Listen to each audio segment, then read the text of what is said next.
بسم اللہ الرحمن الرحیم۔ حروف تہجی یہ ختم ہو گئے، اب اس کے بعد مرکب الفاظ شروع کرتے ہیں۔ مرکب الفاظ میں بھی یہی حروف تہجی ہوگی، لیکن ایک ایک حرف کے ساتھ مرکب کر کے، جیسے سب سے پہلے با ہے، پھر اس کے بعد جیم کی تختی ہوگی، پھر سین کی، شین کی، اسی طریقے سے سب سے پہلے با کی تختی ہے۔ با کی تختی با کو الف کے ساتھ ملا کے لکھیں گے، با، بت،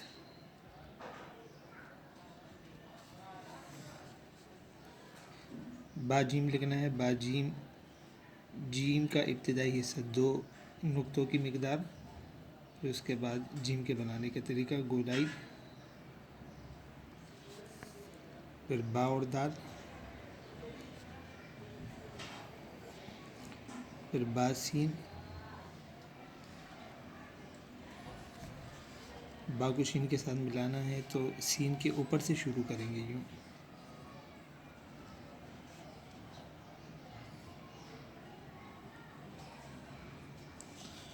با اور سواد، یہ بھی جہاں سے با جیم بنا ہے اسی کے سین میں بنے گا۔ با تواں کو یہیں سے لکھنا ہے اوپر کر کے،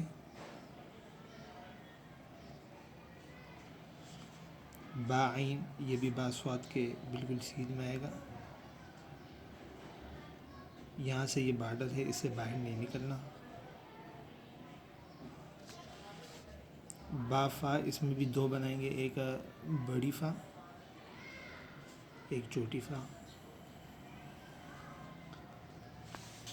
اس کے بعد با قاف کو بنانا ہے،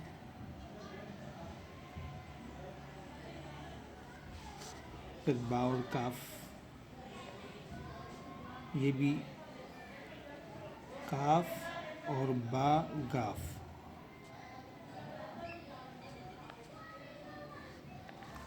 اس کے بعد لام،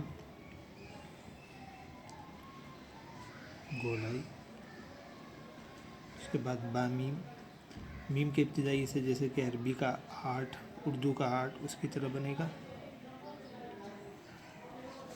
پھر با اور نون، با واو،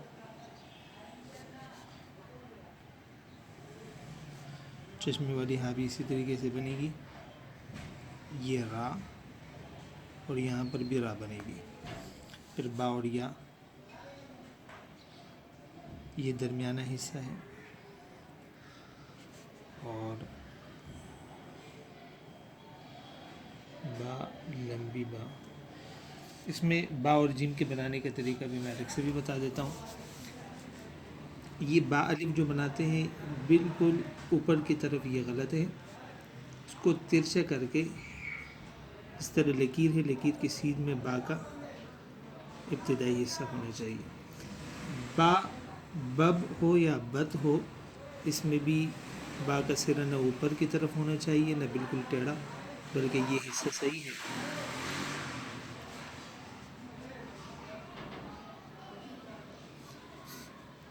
اور با جس حرف کے ساتھ مل جائے یا جو بھی حرف ہو، یہ اوپر بنے گا، بالکل ملا کے بنائیں گے، یہ غلط ہے، یہ والا حصہ ٹھیک ہے۔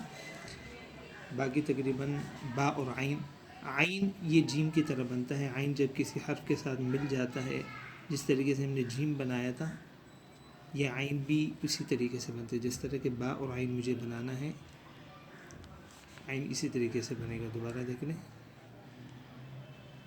یہ حصہ اوپر والا یہ 2 نقطوں سے زیادہ نہیں ہونا چاہیے، اور یہ بارڈر ہے ہمارا، بس۔